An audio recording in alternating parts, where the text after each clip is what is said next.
Dictation at the rate of 80 word per minute. हमारे पर्व उत्साह उमंग का संचार करने के साथ हमें अपनी परंपराओं से जोड़ने एवं उनकी महत्ता समझने का अवसर तो प्रदान करते ही हैं, जीवन की एकरसता को तोड़ने में भी सहायक बनते हैं। चूँकि दीपावली सबसे बड़ा पर्व है, इसलिए यह कहीं अधिक व्यापक रूप से देश को एक उत्सव में परिवर्तित कर देता है। दीपावली पर रोशनी की छटा देखते ही बनती है, लेकिन यह केवल प्रकाश पर्व नहीं, यह अंधकार रूपी हर तरह की खामियों को दूर करने की प्रेरणा प्रदान करने के साथ सभी की सुख समृद्धि की कामना करने और सद्भाव का संदेश देने वाला एक अनुपम त्योहार है। इसी कारण इस अवसर पर हम अंधकार से प्रकाश और असत्य से सत्य की ओर चलने की कामना करते हैं। यह कामना तभी फलीभूत हो सकती है जब हम सब अपने मन के दीप जलाएं, अर्थात अंतस को आलोकित करें और नकारात्मकता का परित्याग कर सकारात्मकता को अपनाएं। इसके लिए हमें अपने और अपनों की खुशी के साथ दूसरों की खुशियों के भी दीप जलाने होंगे।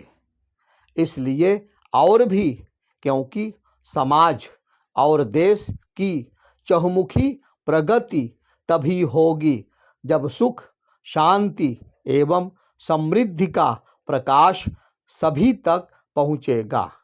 कोई इस प्रकाश से वंचित न रहने पाए, इसके लिए हमें जाति, भाषा, क्षेत्र, संप्रदाय के आधार पर खड़ी की जाने वाली विभाजनकारी दीवारों को ढहाना होगा।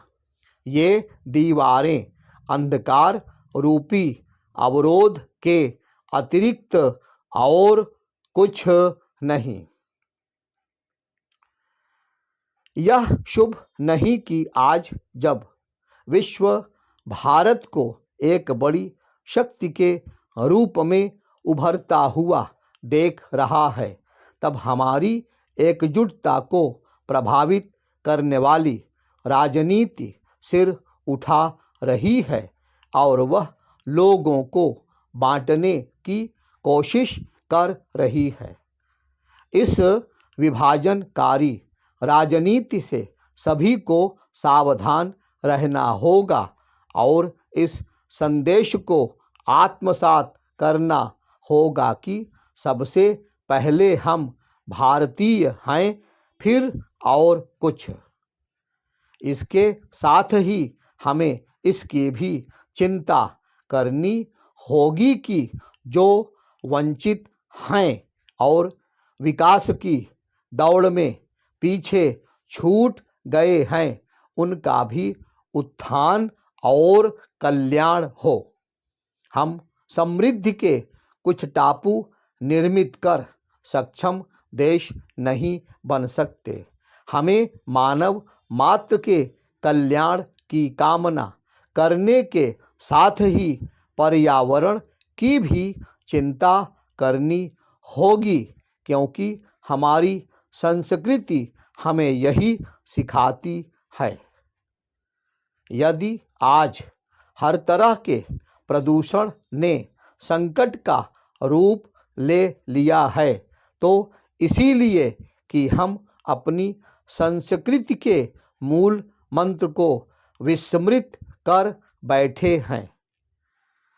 आज जब देशवासी यह सुखद अनुभूति कर रहे हैं कि समय के साथ हम समृद्धि की ओर तेजी से बढ़ रहे हैं और विश्व में भारत की प्रतिष्ठा बढ़ रही है तथा दुनिया हमारी ओर आशा भरी निगाहों से देख रही है, तब हम सबका दायित्व और अधिक बढ़ जाता है। हमें इसके जतन और अच्छे से करने होंगे कि हम सब मिलकर उन समस्याओं से पार पाएं जो हमारी प्रगति में अवरोध उत्पन्न करती हैं।